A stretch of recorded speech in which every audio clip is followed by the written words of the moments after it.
one of our outsourced employees had become disgruntled. And on his way out, he decided to lock out Active Directory for about 60,000 employees.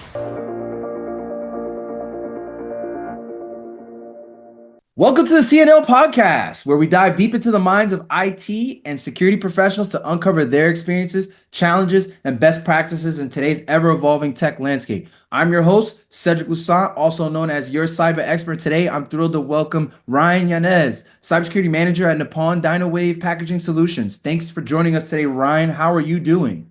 I'm doing great, thank you. That's good. Can you start off and tell our listeners a little bit about yourself and your background and how you got started in the world of IT and security? I've been in IT for over 30 years. Got in when, I started as a NetWare Novell administrator, for those that know what that is. But Yeah. and have just kind of gone through the ranks through the years. I worked for a large corporation for a number of years. And that was my entry point into the cybersecurity realm about 15 years ago, and just fell in love with it, continued pursuing that, and have been staying with it since. That's good. Was there a specific event or person or things that inspired you to want to join into the IT field? Actually, it was a specific event.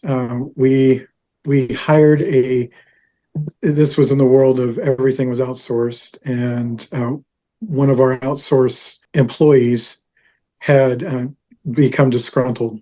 And on his way out, he decided to lock out Active Directory for about 60,000 employees. And Wow. so it was quite an eventful day. It took us about 9 hours, if I recall, to regain entry back into our 80 environment. And that really set me on a path. I was part of that.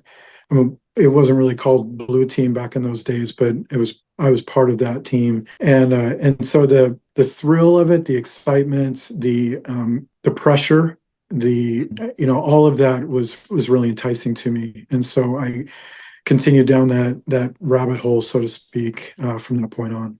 Would you consider yourself someone who thrives under pressure? Yeah, I really do. That's kind of my strength, I guess, is we can live in the mundane day to day, and that's great for those that work and thrive in that. But for me, I really enjoy the pressure and the expectations that get placed on me. So That's good. That's good. And I feel like that's a talent that anybody in this field has to have because you got all these different types of external pressures and whether external from other third parties and as well as your internal business units, C levels, they have certain levels of expectations and sometimes like you as a tech person, you got to keep them a little bit more on the realistic side of things. But sometimes you're the person that they see that makes magic happen because you're doing all the stuff underneath the hood to make everything come together and work together. But definitely can resonate with that. What's the saying? Pressure either bust pipes or break or makes diamonds, right? I right. mean, I think that's the saying. So what challenges did you face when you were first trying to transition and break into the cybersecurity field, and as well as when you were climbing the ladders and you were in the trenches? I think the largest hurdle to tackle was the cultures between IT security and IT as a whole. And for a long time, the two were really at odds with each other. IT traditionally was aligned with creating an environment for the business to Mhm. get what was needed to be done in the most efficient and usually the most accessible way. Mhm. IT security often was at odds with that, and specifically from the accessibility perspective. And so I would say, at least probably within the last 5 years, have I started to see that those cultures begin to blend, Mhm. where the IT environment has really embraced the need for security and has now, instead of siloing the need for security being done by strictly an IT security silo, they are now incorporating that in their day-to-day businesses. And I think that's a real success for us as an industry to have been able to blend those lines and blur them, so that especially as the newer employees were coming to fruition, and the newer techs were being trained and coming into the market, they could start being adapted with that security mindset earlier on, as to, for example, some of us older dogs, where it just they we just take longer to incorporate the security mindset into the IT culture. And so Mhm. so for me, I've really seen a difference, 2018 to 2020, where those lines really started to blur. Yeah, and I can say the same. Seeing from all the different types of attacks that we've experienced in the last 5, 6 years, and this is the craziest time I would say for the digital age, really. A lot of businesses are starting to take heed to the different types of attacks that could bring down their business, right? It used to be like how you said, where security would be siloed and wouldn't really have a seat at the table per se, where now the businesses are starting to recognize that security needs to have a seat at the table, and it needs to start happening earlier in that development life cycle instead of retroactively after the fact, because it's much easier to build something securely from the get-go than trying to weave it in after the fact. Yeah, I agree. And I think, in kind of segue into that a little bit more, where we've seen the wins in the IT side in these last 5 years, it seems like, for at least from my experience, the new Wild West, so to speak, as what's kind of become referred to as OT, or ICS systems, Mhm. operation technologies, or industrial control systems. And with our business sector in particular, as being manufacturing, Mhm. the OT and ICS has been a real wake up call from the perspective of the incredible lapse in security from that side. And we've seen in such events like Colonial Pipeline and Mhm. things of that nature, where they really have been able to exacerbate the vulnerabilities that are on those OTICS systems, and can really cripple an organization from the production side. And Yep. so I'm beginning to see that same culture change begin to shift in the OT space. And that's, obviously for me, IT is a major concern, and that's Mhm. my bread and butter. But as my role has evolved and shifted, I'm really cybersecurity over the company as a whole, and that Mhm. includes OT and ICS. And traditionally in that space, it's been run by process engineers and electrical engineers and things of that nature, and where they just they were great at their jobs and are good at what they do, Mhm. but from an IT perspective, they lacked in that. And so, and traditionally, there was always a resistance from OT, or process control, or ICS, however you want to call it. Mhm. They resisted IT and any assistance from IT, and they managed their own systems, and they did what they needed to do without IT meddling or getting involved. And often because we did traditionally have to put controls in place and things that slowed them down from being able to do their work, their jobs. But now I'm beginning to see that culture change even in that space as well. And that's been a massive victory, I think, both, and because I can't say we see the same turnover from new techs getting into the industry and being able to teach them security principles from day one. Mhm. We're really having to take guys that have been at their jobs, 15, 20 years, 25 years, and encourage them to adapt the security culture within their environments and their roles and responsibilities. And that's been challenging. There's been no question about that. And the advent of and the publicity of cybersecurity breaches, and especially in the manufacturing sector, is allowed that need to be bent, so to speak, to a certain degree, for them to really come alongside and say, okay, maybe there's some synergies that we could operate in. So from my perspective, that seems to be the new wins, where we, as an IT organization, IT industry, we can begin to get into that OT sector that is horribly insecure, or unsecure, and significantly has massive vulnerabilities that don't get addressed, at least historically. Yeah, and I've helped quite a bit of clients out with their OT space, and traditionally, over the last, and like you said, with the Colonial Pipeline, it really opens up not only the Americans' eyes, but the world's eyes on how some of these vulnerabilities can get exploited to the point where it cripples an economy. Look, we had Yeah. gas not being able to get from the West Coast to the East Coast for quite some time now. Let this have been, a situation where there was a hurricane or something on top of that, it would have only just been even worse. But within the OT space, the way traditionally that I've seen certain companies address their OT versus IT has always been kind of a separate approach, and the OT was kind of treated like the bastard stepchild, to just Yeah, be honest. And now some of the organizations that rely on OT are realizing that, hey, if our OT goes down or gets compromised in some way, shape, or form, where it alters a PLC to where now the product is now being developed in a manner that's not consistent with how it should be, where that the ramifications of that vary to varying degrees, right? And then you also have safety instrument and systems where if those get compromised, then hey, yeah, can you trust the integrity of the instrumentation of some of these systems if they are compromised? And just the challenges too, as well, with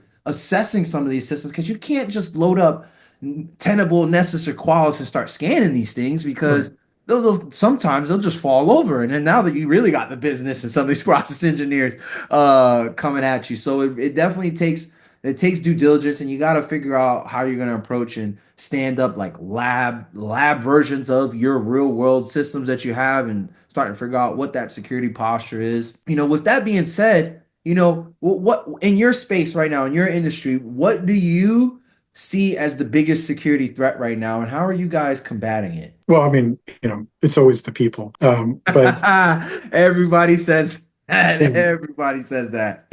But I understand. I understand that. yeah, I would say, but second on that list is really the introduction of IoT, and that's we traditionally have called that process, PLCs for the most part historically, but Mm, IoT has gotten I think the new buzzword of the day. And what we're seeing is a lot of our vendors and much of the equipment, especially in the manufacturing side, that equipment is heavily vendor supported. And mm, so, like in our realm, in our industry, many of our vendors are overseas, especially in the Netherlands and things of that nature. And mm, they want 24/7 remote access to those systems at all times for the sake of production. And it's absolutely critical. And we're 24/7. We don't stop. And we have many machines that are running, creating hundreds of thousands of tons of paper, and that cannot stop. And so the criticality of making sure our vendors have that kind of secure access has become really critical, and has also created massive vulnerabilities from that perspective. I would also say that in the advent of machine learning or AI, with again the new buzzword, a lot of those vendors are wanting to take the data that's coming from those devices and using cloud resources to analyze that data, which is excellent. I mean, we're now getting into the state of predictive failure, where we can now predict where hardware, motors are going to fail, or certain pieces of machinery are going to fail ahead of time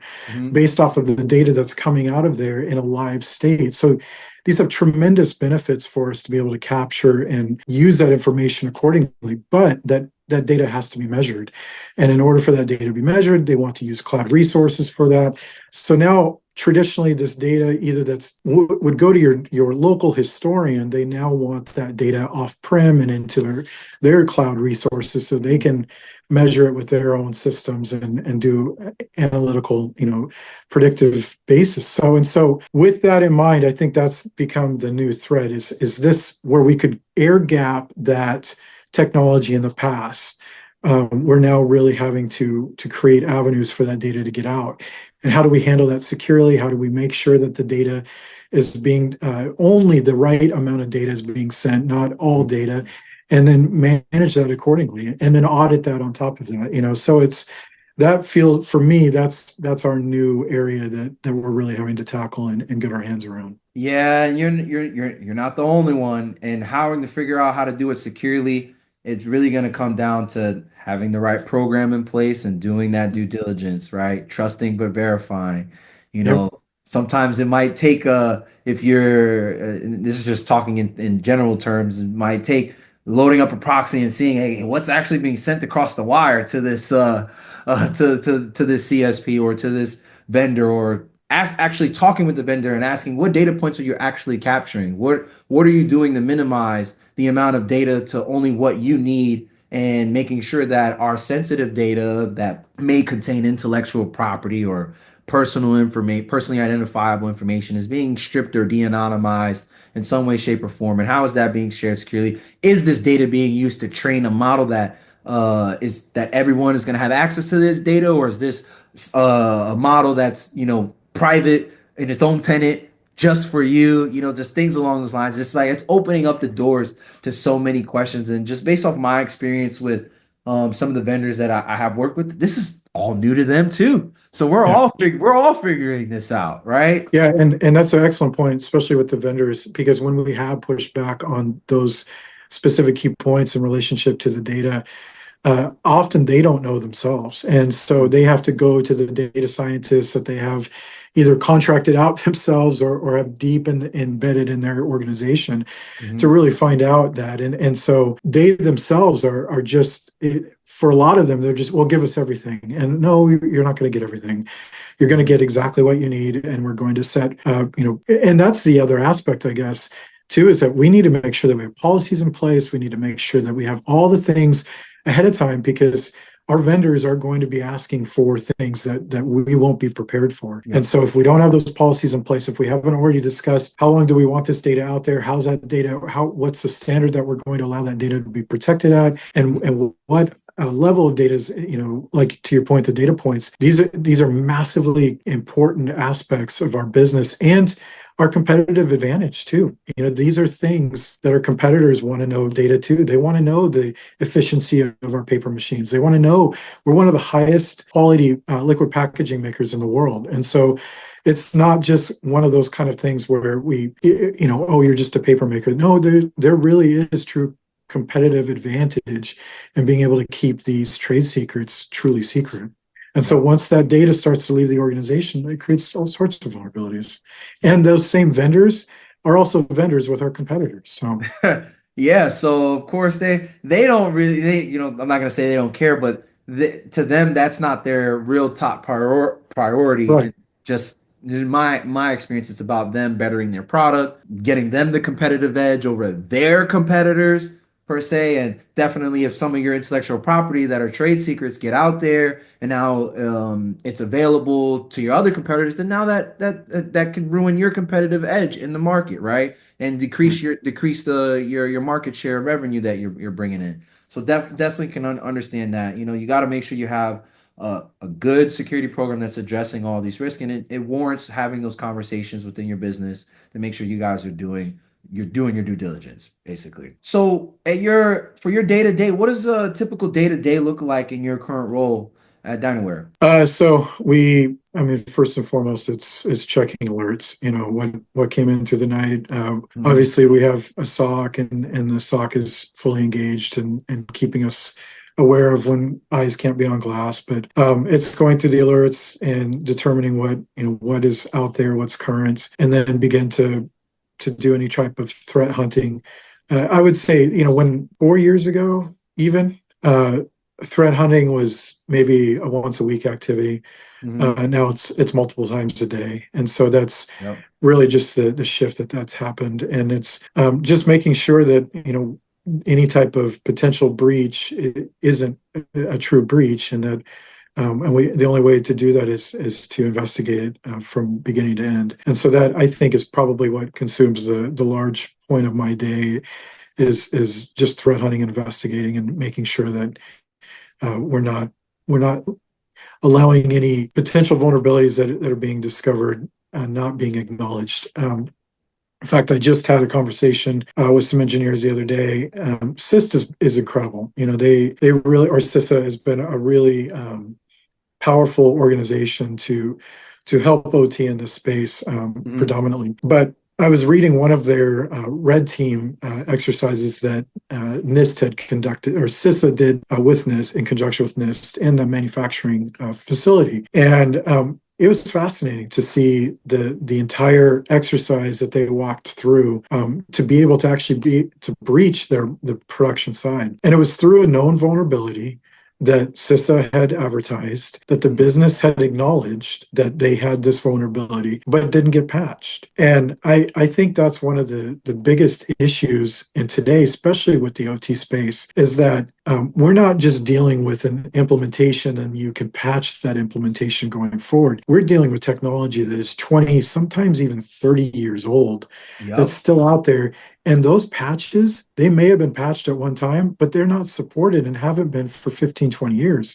Yep. And even the more modern stuff still hasn't been patched for 10 years.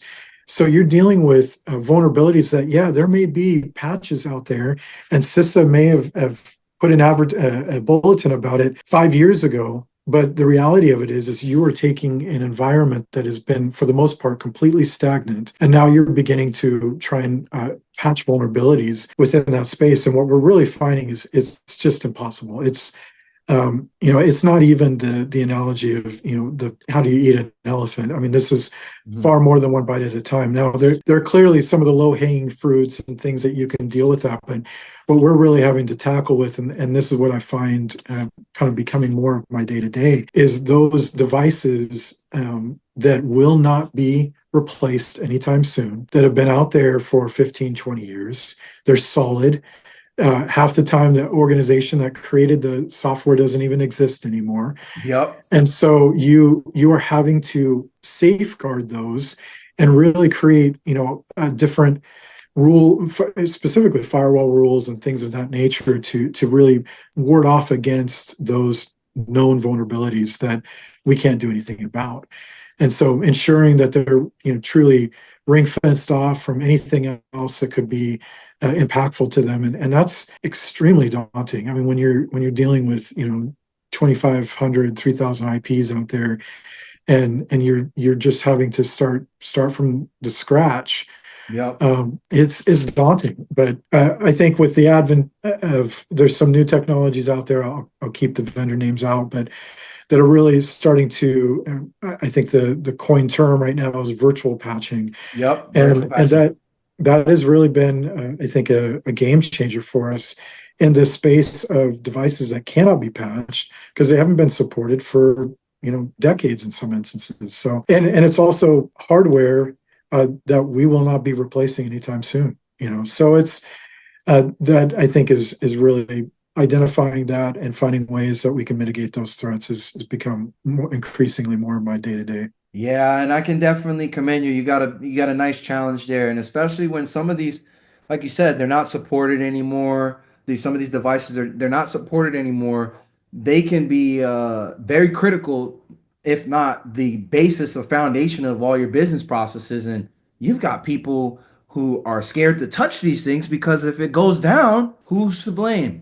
Right. Right? And now who's footing the bill for that? And sometimes the business isn't just willing to accept that risk or that downtime because that revenue is needed. And I get it. It's quite a challenge that you got there, and hopefully virtual patching is helping you out with that. I've been hearing about a lot of organizations turning to virtual patching to help out with that, because again, it's more than an elephant, like you said. It's, you can't even really just take it one bite at a time. And I hear that phrase quite often from some of the guests on the show as of late. But when you're dealing with, especially in the OT space, one wrong patch, you bring down production. You got your E team or C suite that's like, what happened? What's going Right. on? And you're trying to convey that, hey, we're trying to make sure it's secure, and they're trying to keep the lights on, and it's like Right. it's that never ending battle. So I can definitely commend you there.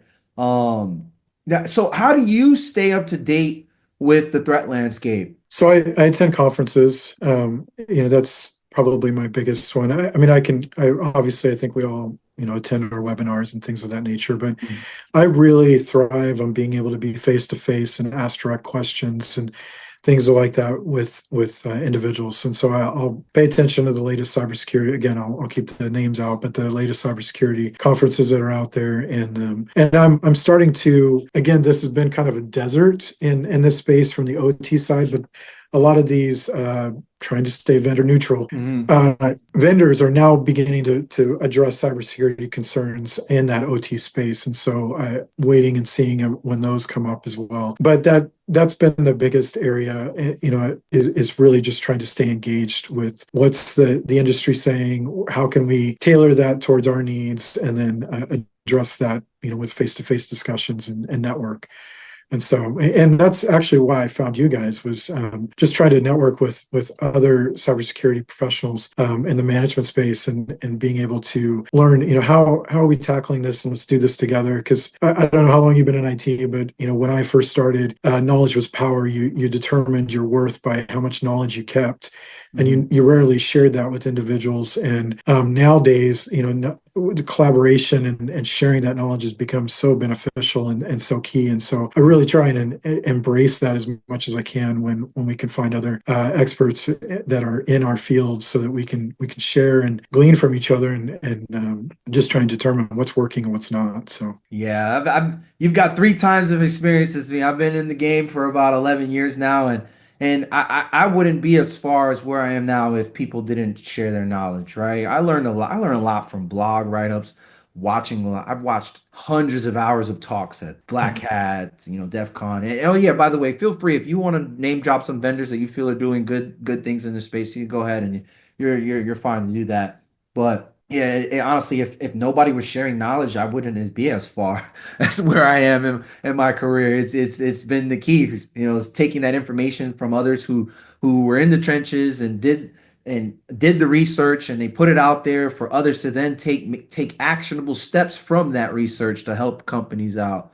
Right. So it's definitely very key. I definitely agree with that. So currently in your current role, how do you go about building a security conscious team and culture within the business? Because I know you're juggling a lot of things, right? Again, like especially in the OT space, you got some of these process engineers. They're not trying. They're just trying to get their job, and they don't want to make things any harder. I understand. Yeah, we've had some progress and shift in the last couple years with them being more acceptive to security coming to the table. But how do you go about balancing building that security conscious team and culture? you're gonna laugh, but I think the one of the biggest advents for us has been cybersecurity insurance. And so uh, you I just know, don't understand.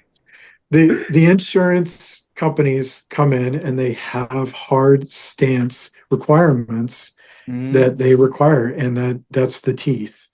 Yep. And often, we can encourage and we can edify and really, try and come behind and train. But it's at the end of the day, if you don't have teeth, it doesn't take hold. And the cybersecurity insurance requirements is really the teeth that we've needed. And so that's great. That's been honestly one of the things that has helped really get everyone on board and looking at things from the same, I guess, same lens. Hmm.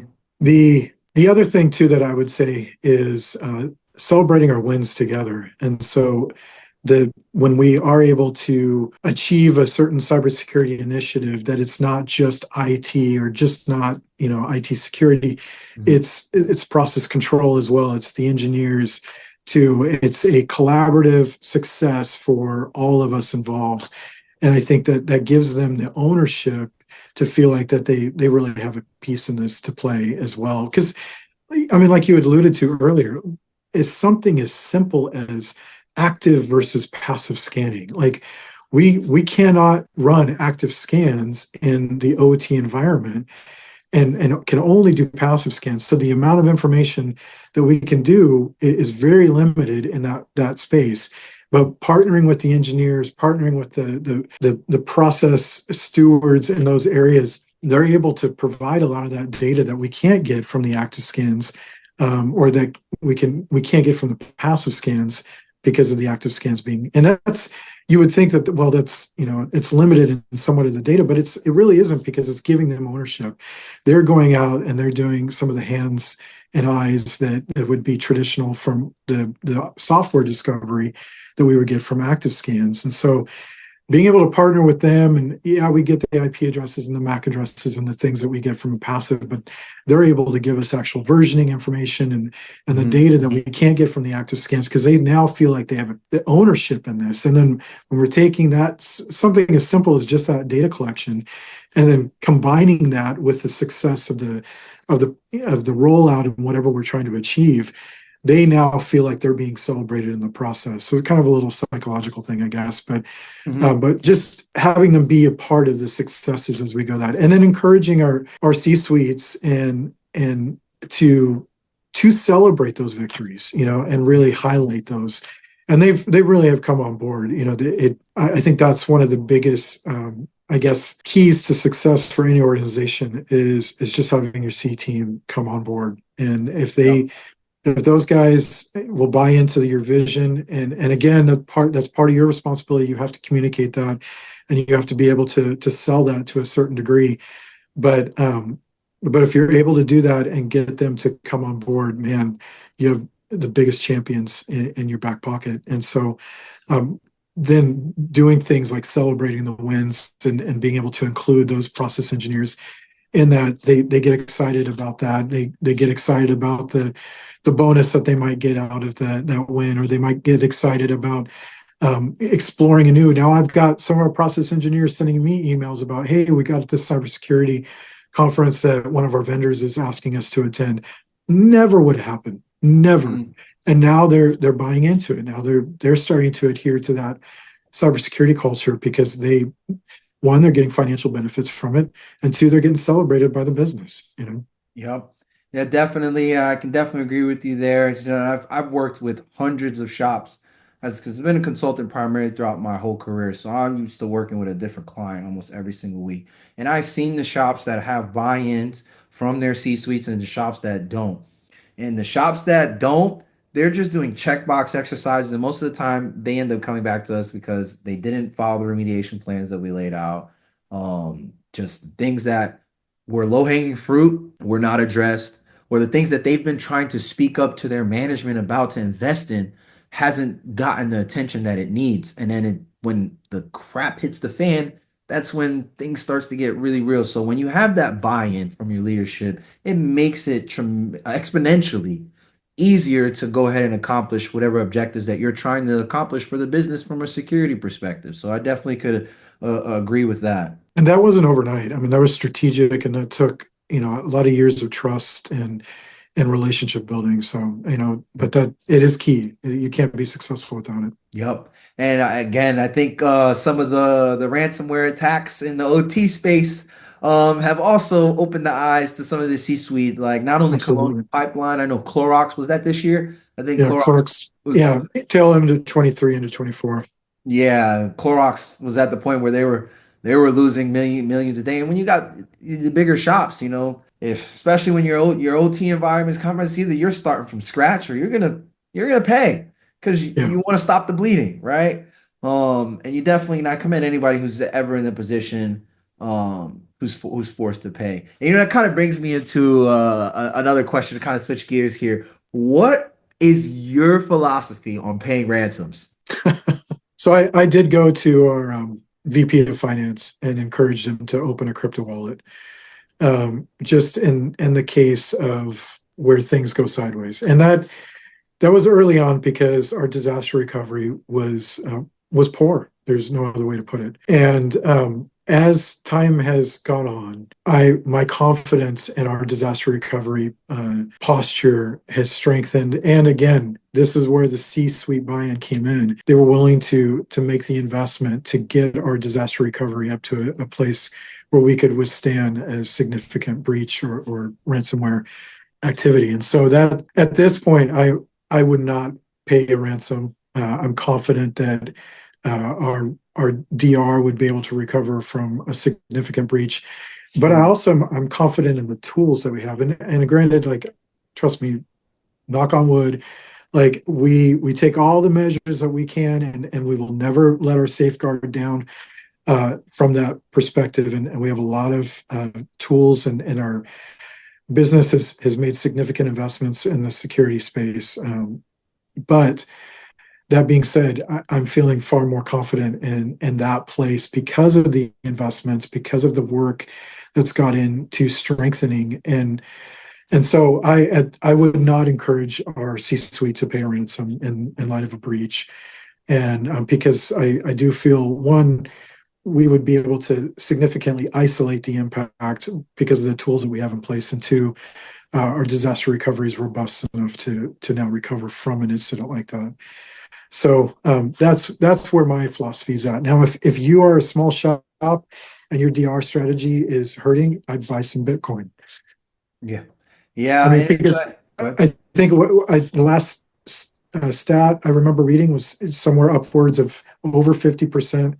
The encryption keys are released, and the advent of the ransom being paid, and so it's a little bit of a gamble, but it's Yep. becoming less and less, Yep. and And it's a business for those guys too. So you pay them and it incentivizes them to come back even more, but when there's life impacting consequences, just the potential of being able to get those decryption keys back and resume operations, that is worth it, even if they do trick you, because majority of the times they'll still go sell your data to somebody else. They'll say they won't. They say they won't sell your data because now we're seeing it's like it's no longer just ransomware. It's the double extortion, right? They're gonna first exfiltrate all your data, right? What intellectual property, trade secrets. That's gonna hurt your brand. That's gonna hurt your brand if you do get compromised. And they threaten to lock up. They lock up your services and they lock up your data and don't give you access to it unless you pay them. And even then, like a week later, like United Healthcare was talking about this the last guest, like there's two ransoms in like 2 weeks. Because the first ransom they paid one of the largest ransoms in I think history that week, and then the ransomware group stiffed their partner that actually did all the hacking. So the partner that did all the hacking hacked United Healthcare again, and what they held them for ransom again the next week and said, "Yeah, um, you paid our partner, you didn't pay us, so now you need to pay us." And now you're in the position where you got to pay again, and it's like it's like, yeah, it's at that point you really got to start taking a look at your DR strategy, right. especially like when you're a big you're one of the, I think, the fifth biggest company in the world of, especially like for healthcare. Yeah, you need to Yeah, have a there's no robust. excuse at that level, and that's Yeah.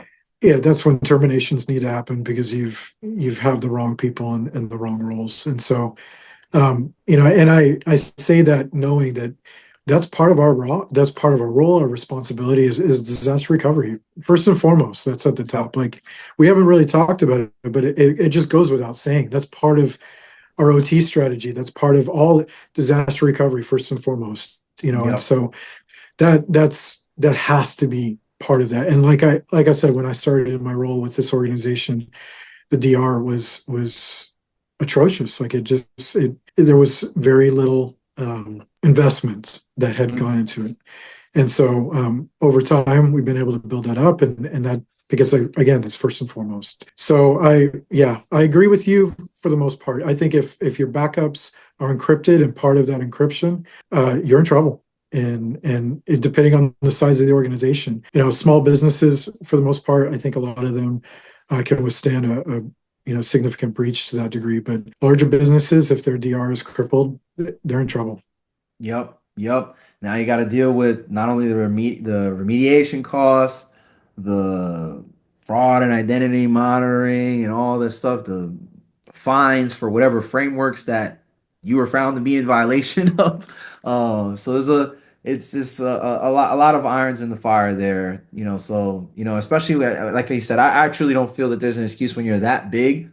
If you didn't have a DR plan in place that you can execute, that's just because there was a lack of investment.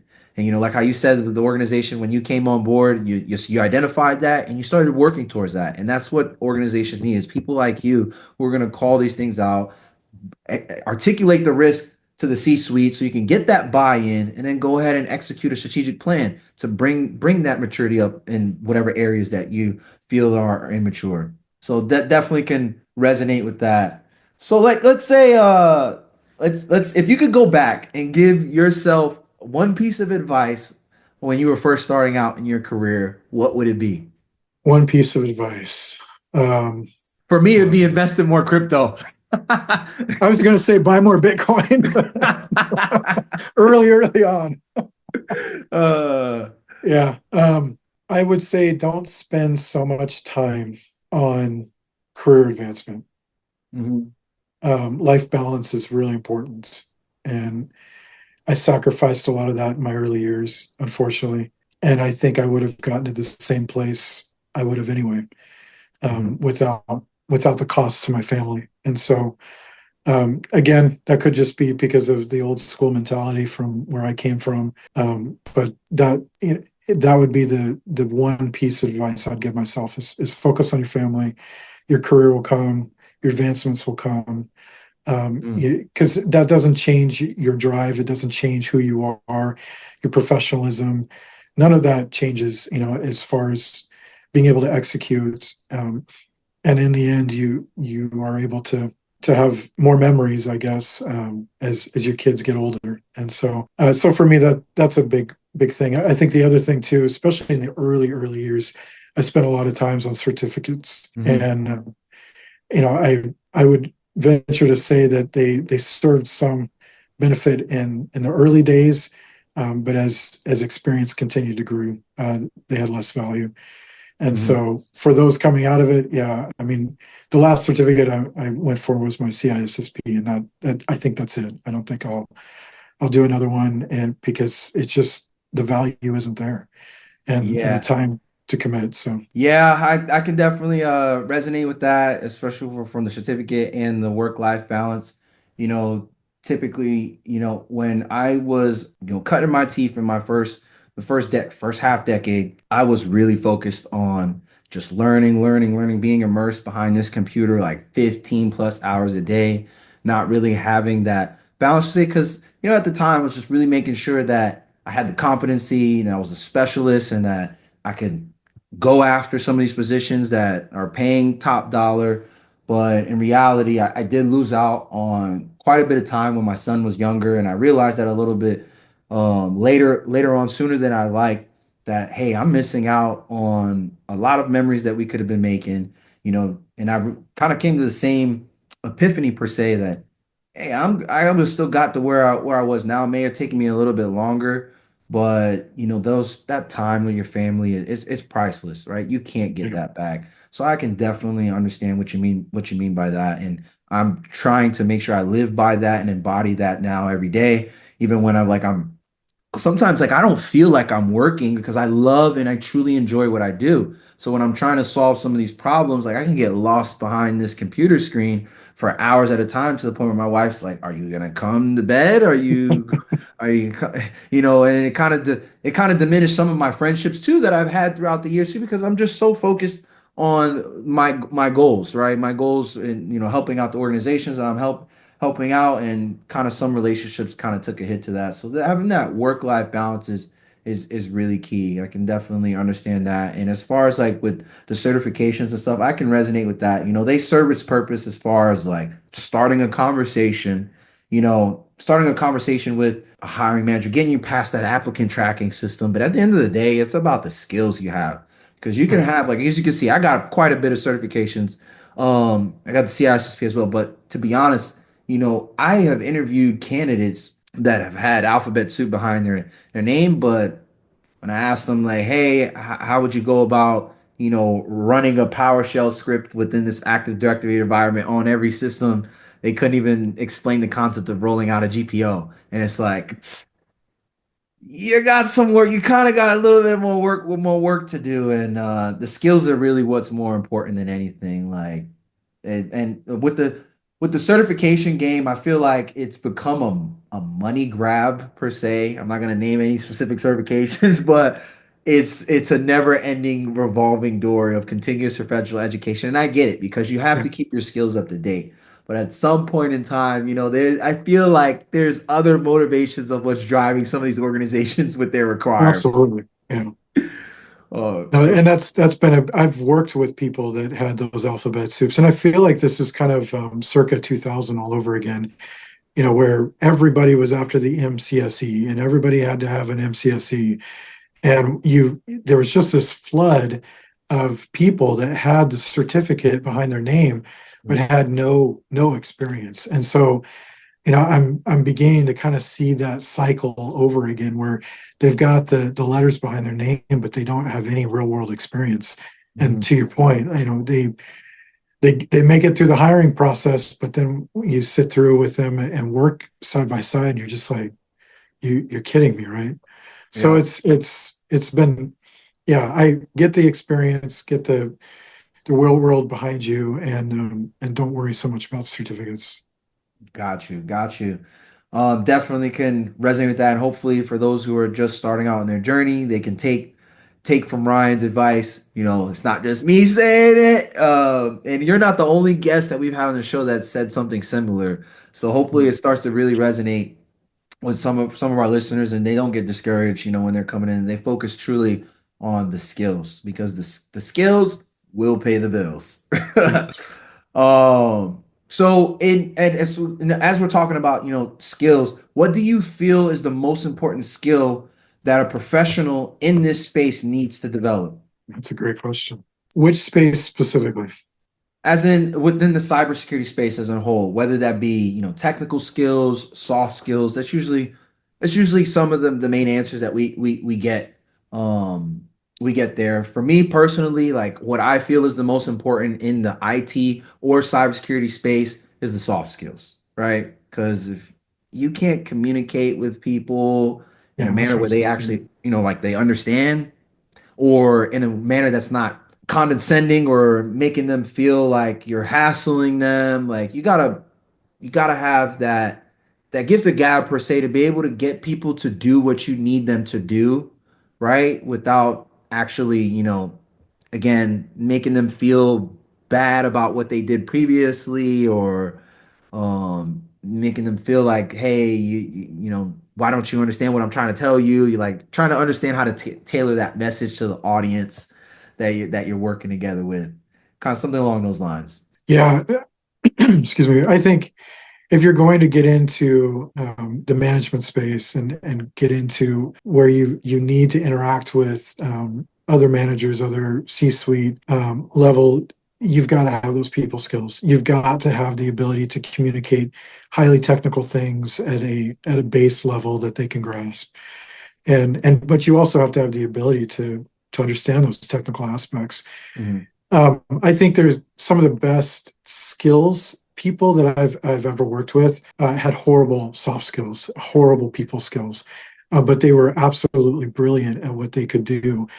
And those are the kind of guys I want on my team. Like I don't mind having those kind of guys on my team, but they have no right being, managers or working with Mhm. people that especially the C level. You have to have the ability to communicate vision, direction, risk management, all of those things. And those are really key, and so getting those, if you have, that's why I asked from what perspective, if you have the intention to go up the ladder, so to speak, and then you have to get those skills behind you, and if you're not, and you're really good at what you do, then be good at what you do. And there's nothing wrong with that.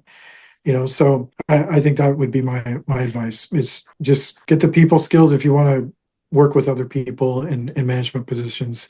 Otherwise, if you're very talented at your skills, and especially in the cybersecurity space, then be content in that and be really good at it because Yeah.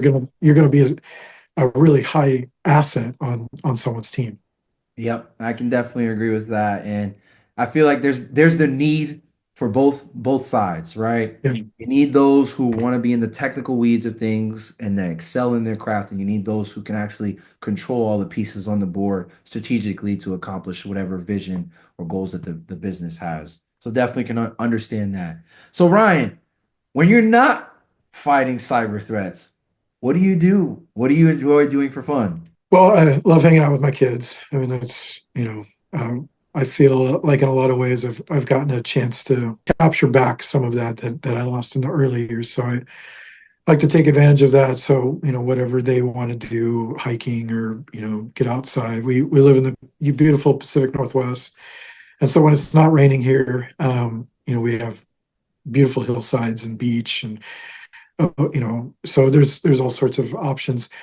I'm a musician, so I love to play, and so anytime I can get out and practice that other skill set with my instruments, then I love to do that as well. So those are my What do two you biggest pastimes. what do you play? I play bass and keys. Okay, okay. My one of the last guests that we just had on today, actually, Michael Maitner at Grand River Aseptic Manufacturing. He plays the bagpipes, and we were talking Oh about wow, that.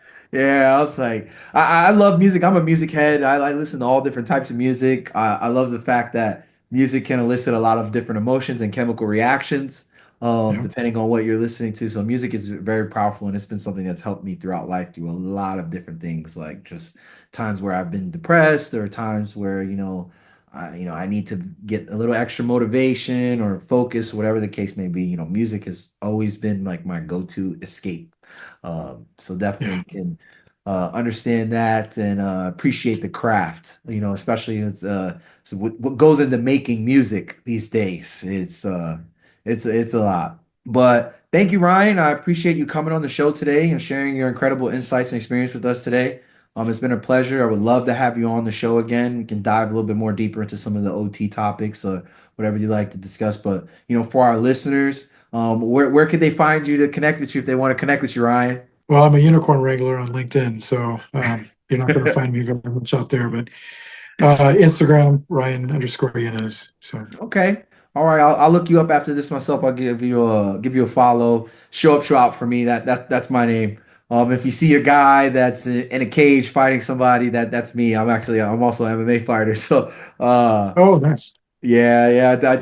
I like to do my once a quarter squabble in the cages is what my bosses like to say. Get some of that office stress out.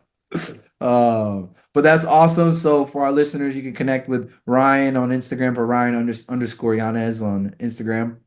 Don't forget to subscribe to CNO Podcast for more conversations with IT and security leaders like Ryan. Until next time, stay safe, stay secure. Thank you.